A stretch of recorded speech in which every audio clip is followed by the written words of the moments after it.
6절의 말씀을 보십시다. 저와 한 절씩 교독하겠습니다. 바벨론의 느부갓네살 왕과 그의 모든 군대와 그의 통치하에 있는 땅의 모든 나라와 모든 백성이 예루살렘과 그 모든 성읍을 칠 때에 말씀이 여호와께로부터 예레미야에게 임하여 이르시되 이스라엘의 하나님 여호와께서 이와 같이 말씀하시니라. 너는 가서 유다의 시드기야 왕에게 아뢰어 이르기를 여호와의 말씀에 보라, 내가 이 성을 바벨론 왕의 손에 넘기리니 그가 이 성을 불살을 것이라. 네가 그의 손에서 벗어나지 못하고 반드시 사로잡혀 그의 손에 넘겨져서 네 눈은 바벨론 왕의 눈을 볼 것이며 그의 입은 네 입을 마주대하여 말할 것이요 너는 바벨론으로 가리라. 그러나 유다의 시드기야 왕이여 여호와의 말씀을 들으라. 여호와께서 내게 대하여 이와 같이 말씀하시니라. 네가 칼에 죽지 아니하고 평안히 죽을 것이며 사람이 너보다 먼저 있은 내 조상들 곧 선왕들에게 분향하던 것 같이 네게 분향하며 너를 위하여 애통하기를 슬프다 주여 하리니 이는 내가 말하였음이니라. 여호와의 말씀이니라 하시니라. 선지자 예레미야가 이 모든 말씀을 예루살렘에서 유다의 시드기야 왕에게 아뢰니라. 함께요. 그때 바벨론의 왕의 군대가 예루살렘과 유다의 남은 모든 성읍들을 쳤으니 곧 라기스와 아세가라 유다의 경관 성읍 중에 이것들만 남았음이더라. 아멘.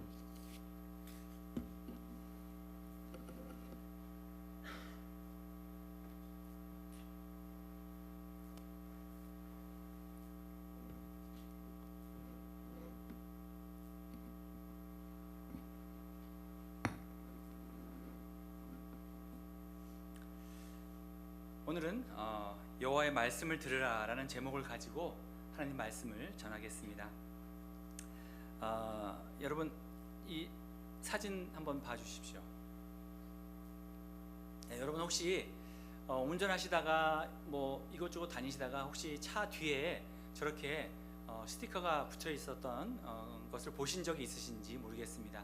저는 예전에 직장 생활을 좀 하면서 하루에 한 2-3시간씩 운전을 했었어요. 그러다가 또 어떻게 하다 보니까 유대인들이 사는 지역을 자주 갔었어요. 저기 셔먼옥스나 이쪽 북쪽으로 가면 많이 살고 있는데 거기 가면 차 뒤편에 저렇게 크게, 저건 좀 작은데 뒷면 유리 전체에다가 저런 글씨가 있었어요. 이제 저런 글씨가 뭐냐면 히브리 말입니다. 그래서 제가 히브리 말을 공부했기 때문에 제가 저거 내가 아는 단어인데 하면서 유심히 관심 있게 본 적이 있습니다.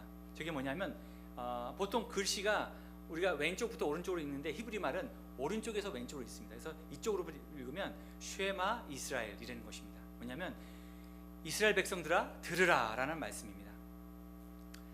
이 말씀이 신명기에 보시면 아주 이스라엘 백성들이 아주 중요하게 생각하는 말입니다. 그래서 이것을 하루에 2번씩 자녀들에게 암송시키고 그걸 완전히 자기 삶 가운데 암송하기 위해서 이렇게 차에도 붙이고 뭐 가정마다 중요한 곳에 붙여놓고 계속 읽고 묵상한다고 합니다. 그 말씀을 우리 같이 읽어보기를 원합니다. 신명기 6장 4절부터 6절까지 말씀입니다. 같이 한번 읽겠습니다. 시작. 이스라엘아 들으라. 우리 하나님 여호와는 오직 하나님 여호와시니 너는 마음을 다하고 성품을 다하고 힘을 다하여 내 하나님 여호와를 사랑하라. 아멘. 예, 이 말씀입니다. 여기서 듣다라는 단어, 영어로 한번 제가 말씀드려 볼게요. 사실 저도 여기 미국 와서 영어 공부를 하면서 꽤 처음 알았어요. 영어에 우리는 한국말은 듣다라는 말이 이제 하나잖아요. 근데 영어는 여러 가지가 있지만 특별히 hear라는 단어가 있고 listen이라는 단어가 있더라고요. 그런데 그 의미가 조금 다르더라고요. hear는 여러분 다 아시겠지만 이런 소리를 그냥 듣는 거예요. 새가 지저귀면 그 소리를 듣는 겁니다. 그런데 listen이라는 것은 여러분 다 아시겠지만 우리 아이들에게 listen carefully 이렇게 얘기하잖아요. 그것이 뭐냐면 좀 주의 깊게 들어라. 그냥 지나가는 얘기를 듣지 않고 좀 그 의미가 무엇인지 들어보아라라는 그런 의미가 있다고 합니다. 그래서 우리가 보통 부모님들이 어린아이들에게 어떻습니까? 얘야 내 말 좀 들어라 아이고 얘야 왜 이렇게 말을 안 듣니? 내 말을 좀 들어. 이렇게 얘기했을 때에는 그 말을 hear, 그냥 듣고 마는 것이 아니라 그 말을 듣고 그 의미를 깨닫고 순종하라, 그 말이라는 것입니다. 오늘 본문도 똑같은 단어, 신명기 6장에 쓰여있던 똑같은 단어가 지금 쓰여 있습니다. 여호와의 말씀을 들으라, 그 말씀이 쉐마입니다. 누구에게 하시는 말씀인가요? 이것은 유다의 마지막 왕 시드기야에게 하시는 말씀입니다. 왜 이렇게 들으라고 할까요? 말씀을 듣지 않고 있습니다. 순종하지 않고 있습니다. 시드기야 왕이 굉장히 악한 왕 중에 하나였습니다. 하나님 말씀을 전혀 의지하지 않고 그냥 그저 세상의 것들을, 이집트가 좀 힘이 세니까 애굽을 의지하는 그런 왕이었습니다.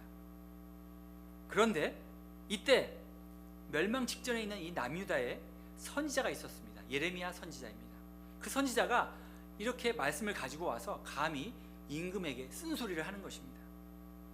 제가 정말 존경하는 선지자입니다. 예레미야 선지자는 남유다의 부흥기에 있었던 요시야 왕부터 또 그 다음에 여호아하스, 여호아킴, 여호아긴, 시드기야 왕까지 5명의 왕을 섬겼던 선지자입니다. 약 50년이 넘게 그는 하나님의 말씀을 듣고 대언하는 그런 선지자였습니다. 그런데 불행히도 이스라엘이 멸망기에 있었기 때문에, 그리고 죄악 가운데 있었기 때문에 주로 선포한 말씀이 뭐냐면 우리나라는 망할 거야, 우리나라는 완전히 멸망당할 거야, 이런 부정적인 예언을 외쳐야 하는 그런 선지자였습니다.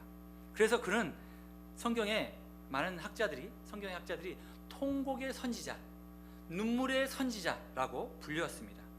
그는 죄로 인해서 남유다가 멸망당하고 포로로 끌려가는 그런 불편한 진실, 그것을 선포했기 때문에 많은 사람들에게 매국노다, 어떻게 나라가 망한다는 것을 예언하느냐, 이렇게 얘기도 했고요. 또 어떤 사람들은 너무 미우니까 죽이려고 암살의 위협도 당했던 것입니다. 그리고 또 핍박과 조롱의 대상이었습니다. 하지만 그는 눈물을 흘릴지언정 연약하지는 않았습니다. 어떠한 핍박과 죽음에도 두려워하지 않고 굴하지 않고 하나님의 말씀을 담대히 선포하고, 또 때로는 당당하게 쇠사슬에 온몸을 감겨서 감옥에 던져지기도 했습니다. 예레미야를 잘 설명하는 말씀이 있습니다. 예레미야서 20장 8절 9절 말씀 제가 읽겠습니다. 예레미야가 이렇게 말합니다. 내가 말할 때마다 외치며 파멸과 멸망을 선포함으로 여호와의 말씀으로 말미암아 내가 종일토록 치욕과 모욕거리가 됨이니이다. 그러니까 내가 말씀을 선포할 때마다 사람들이 나를 조롱하고 치욕했다라는 거예요.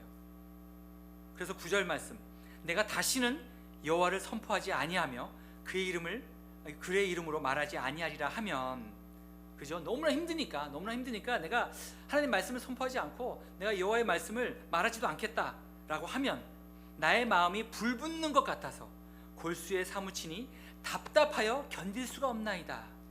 여러분 어떻습니까?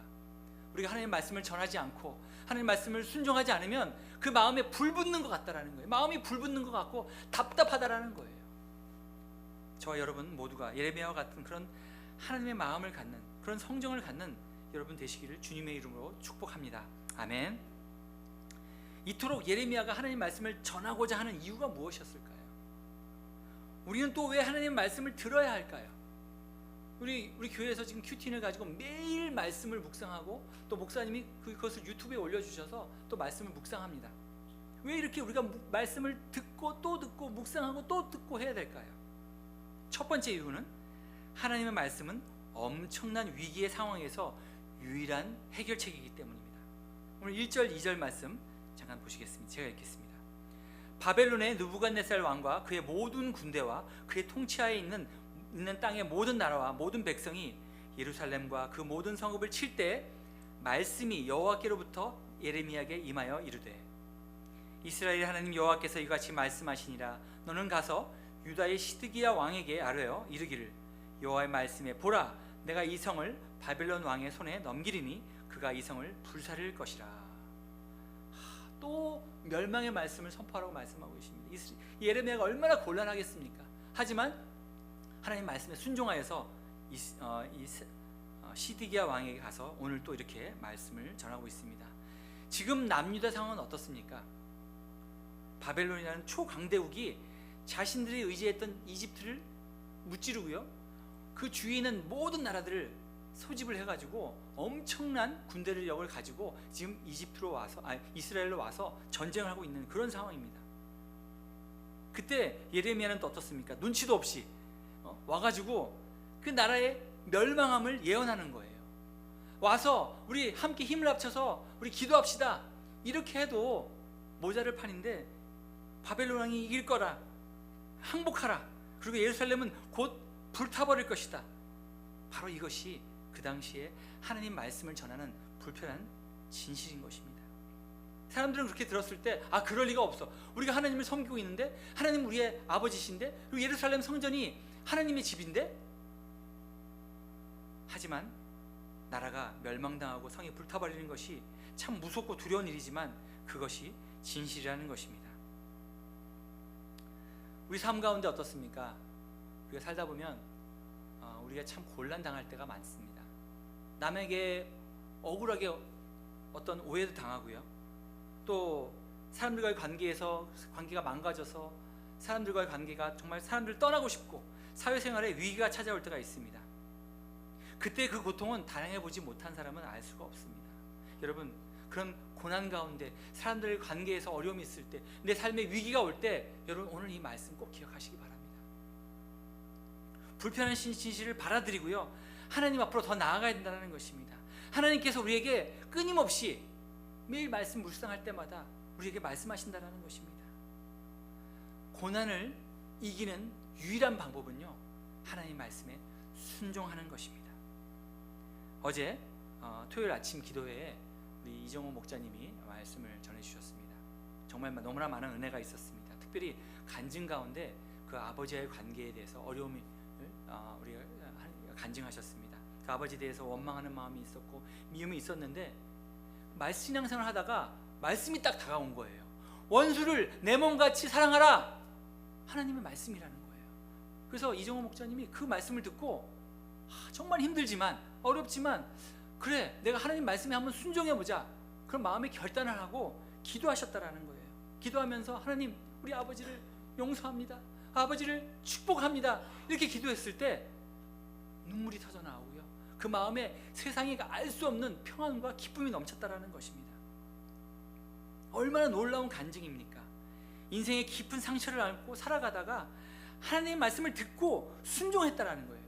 그랬더니 하나님의 놀라운 말씀이 우리의 삶을 변화시켜버리고 인생의 깊은 상처와 그 트라우마를 치유해 주셨다라는 것입니다. 우리 모두는 인생에 크던 작던 모두가 상처를 안고 삽니다. 또 그것을 감추고 삽니다. 아직도 우리 마음 가운데 용서하지 못하는 사람이 있다면 사실은 나만 가슴이 아픈 거예요. 아마 우리에게 상처 준 사람은 그 기억조차 하지 못했을 것입니다. 그래서는 안 됩니다. 바로 이것이 하나님이 우리에 대한 안타까운 마음을 가지고 계시는 것입니다. 하나님의 자녀인데 자유로워야 되는데 우리가 그 상처의 아픔을 가지고 계속 있다라는 거예요. 그래서 우리를 위하여 원수를 용서하라, 원수를 사랑하라고 말씀하고 계십니다. 우리가 그 말씀에 순종하면요, 우리의 위기의 상황에서 우리가 이겨낼 수 있다는 것입니다. 두 번째, 하나님의 말씀은 반드시 이루어진다. 결코 피할 수 없다는 것을 오늘 3절 말씀을 통해서 알 수 있습니다. 3절 말씀 제가 읽겠습니다. 내가 그의 손에서 벗어나지 못하고 반드시 사로잡혀 그의 손에 넘겨져서 내 눈은 바벨론 왕의 눈을 볼 것이며 그 입은 내 입을 마주대하여 말할 것이요 너는 바벨론으로 가리라. 아멘. 아까 2절 말씀에서 보시면 시드기야 왕에게 예레미야가 선포했어요. 바벨론 왕이 이길 거야, 이 싸움이 이길 거야, 이 성벽은 불탈 거야 라고 얘기했을 때 시드기야 왕은 어떻습니까? 아마 세상적으로 머리가 막 돌아갔을 거예요. 주위의 나라들에게 내가 좀 도움을 청해볼까? 아니면 내가 가지고 있는 병사들을 잘 훈련시켜서 다시 한번 싸워볼까? 하지만 하나님은 이렇게 말씀하십니다. 그 순간 너는 그 손에서 벗어나지 못할 거야. 반드시 너는 망할 거야 라고 말씀하고 계십니다. 실제로 예레미야 39장 말씀을 보면 이렇게 나와 있습니다. 전쟁이 막 벌어졌어요. 그래서 갈대인 군대가 그들을 따라 여리고 평원에서 시드기야에게 미쳐 그를 잡아 데리고 하맛 땅 리볼라에 있는 바벨론 느부갓네살 왕으로 올라가매 왕이 그를 심문하더라. 바벨론 왕이 만나서 바벨론 왕이 리블라에 있는 시드기야의 눈앞에서 그들의 아들들을 죽였고, 왕이 또 유다의 모든 족속을 죽였으며 귀족들을 죽였으며, 왕이 또 시드기야의 눈을 빼게 하고 바벨론으로 옮겨가고 사슬로 결박하더라. 아멘. 이처럼 시드기야는 전장 가운데 칼로 죽임을 당할 수 있어요. 하지만 그렇지 않았다라는 거예요. 하나님께서 예언하신 그대로 바벨론 왕 앞으로 끌려갔어요. 눈앞에서 자기 아들이 또 자기 친척들이 귀족들이 죽어가는 모습을 보게 됩니다.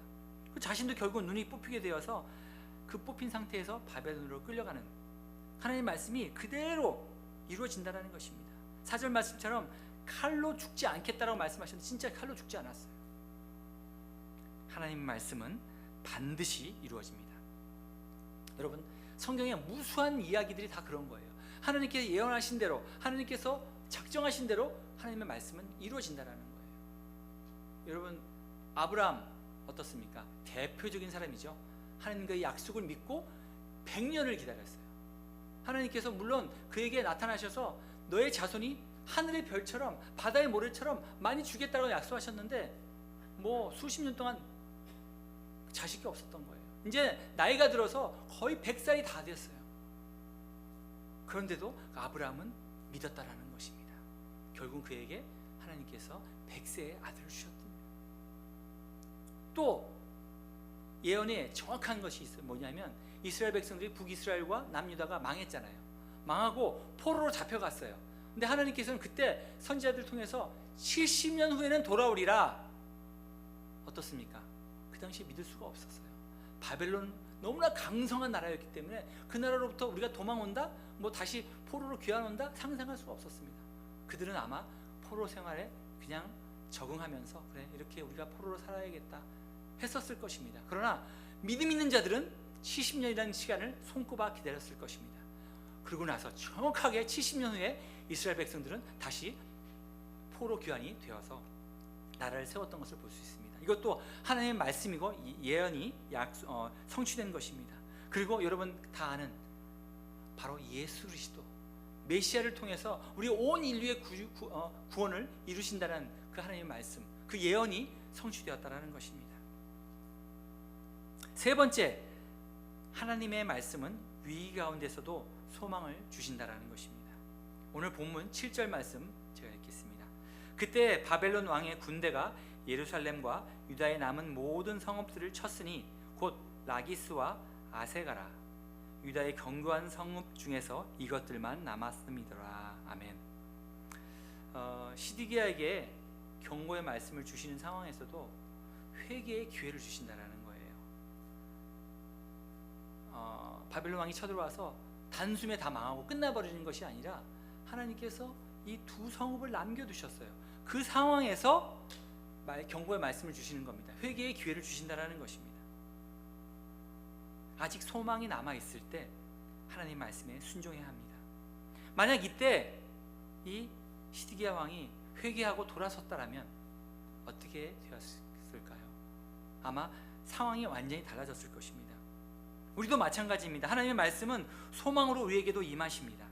아무리 어려운 상황에서도 분명한 소망을 우리가 찾을 수 있습니다. 우리 신앙의 어른들이 늘 말씀하십니다. 동서남북 다 막혀도, 사방에 막혀도 길은 있다. 어디예요? 하늘에 있다라는 거예요. 하늘의 길은 열려 있다라는 것입니다. 하나님께서 시드기야 왕과 백성들에게 다시 그 유일한 기회를 주십니다.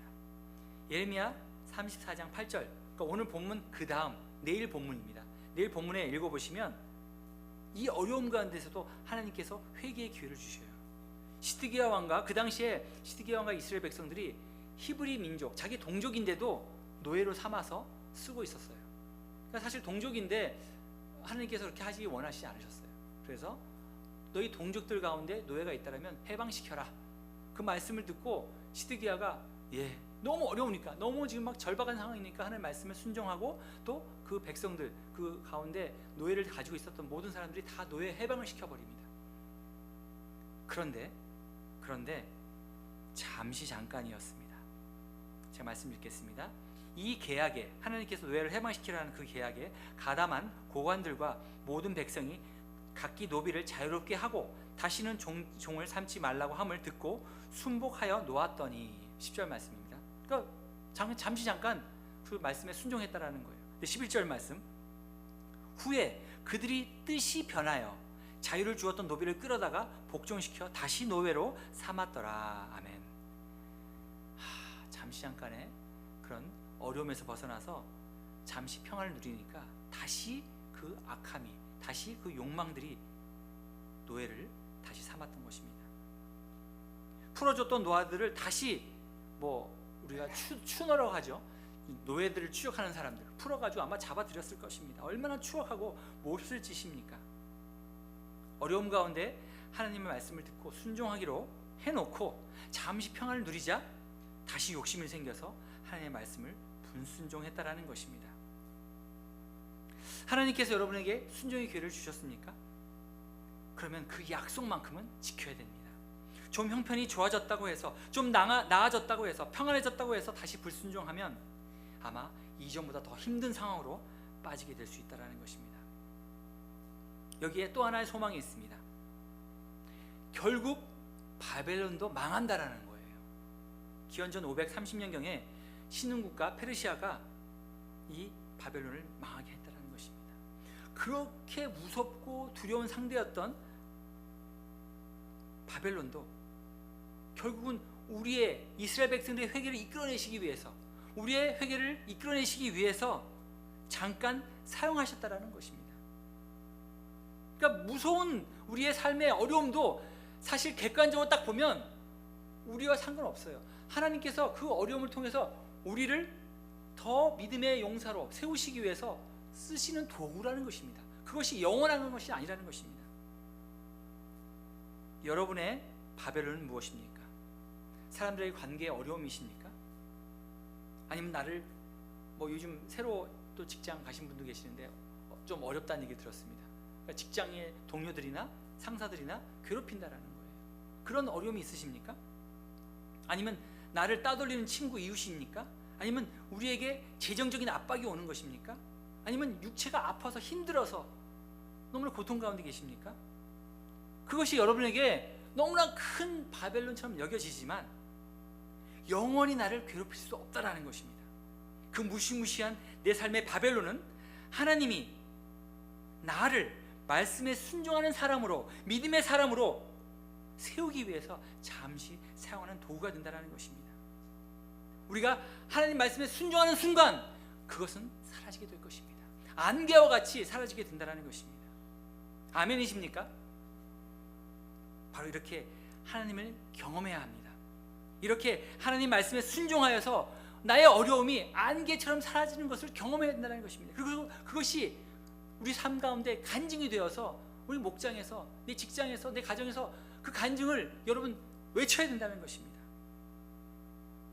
그러기 위해서 여러분 어떠한 어려움이 있어도 하나님 말씀 앞에 순종해 보겠다라는 결단이 있어야 합니다. 하나님의 말씀을 들으십시오. hear가 아니라 listen 하십시오. 하나님의 말씀을 성경 말씀처럼 청종하십시오. 하나님의 말씀 앞에 서십시오. 여러분, 때로 이해가 되지 않지만 또 나에게 좋은 소식이 아니어도 그 말씀에 순종함으로 반응하십시오. 희생을 치르고 결단하십시오. 희생에는 우리의 삶을 변화시키는 힘이 있습니다. 그러면 무너지지 않을 것 같은 그 거대한 바벨론의 성벽이 무너지게 될 것입니다. 여러분은 지금까지 경험해보지 못한 자유함과 기쁨을 누리시게 될 것입니다. 기억하십시오. 지금도 하나님께서는 여러분에게 쉐마 이스라엘, 들으라 나의 백성아 말씀하고 계시는 것입니다. 기도하시겠습니다. 하나님, 오늘 귀한 말씀 너무나 감사합니다. 이 말씀이 우리의 삶의 생명의 양식이 되게 하여 주시옵소서. 우리를 죄악 가운데 다시 회복시키시려는 그 하나님의 마음을 알게 하여 주시옵소서. 우리 삶의 여러 가지 모양으로 바벨론을 보내셨음을 압니다. 그러나 그것이 오히려 우리에게 감사함으로 다가오게 하여 주시옵소서. 그 어려움과 고난을 통하여 하나님의 말씀 앞에 다시 서게 하심을 감사합니다.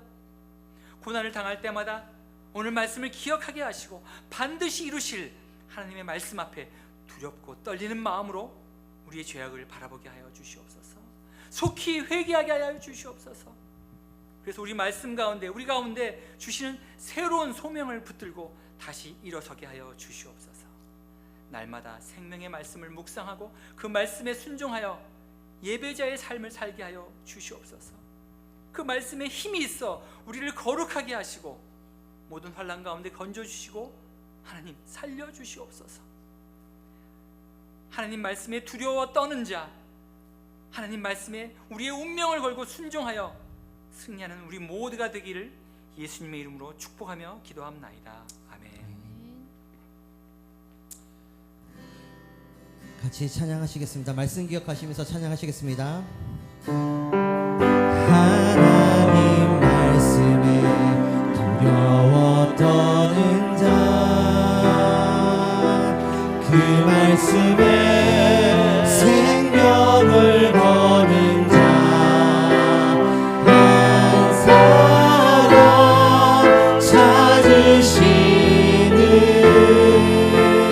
주님의 약속을 믿어 하나님 말씀에 무력을 거는 자, 순종하며 주 따라가는 자, 영원한 하나님 나라 이뤄갈 주의 교회여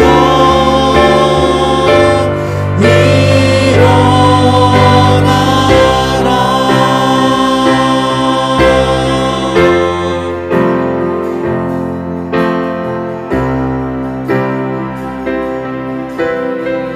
우리 고백하시겠습니다. 말씀 앞에서, 말씀 앞에서 경외함으로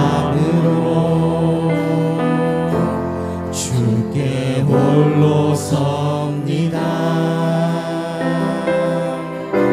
생명의 말씀 읽고 순종해 주를 예배합니다. 기록된 말씀 힘이 있어서 진리로 우리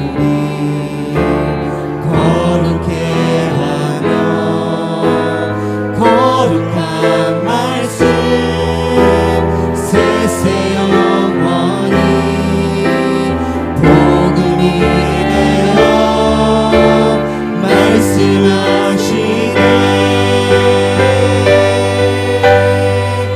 하나님 말씀에 두려워 떠는 자, 그 말씀에 생명을 거는 자, 한 사람 찾으시는 주님의 약속을 믿어 하나님 말씀에 명을 거는 자, 순종하며 주 따라가는 자, 영원한 하나님 나라 이뤄갈 주의 교회여 일어나. 우리 간절한 마음으로 하나님 말씀에 두려워 떠는 자, 그 말씀에 생명을 거는 자, 한 사람 찾으시는 주님의 약속을 믿어 하나님 말씀에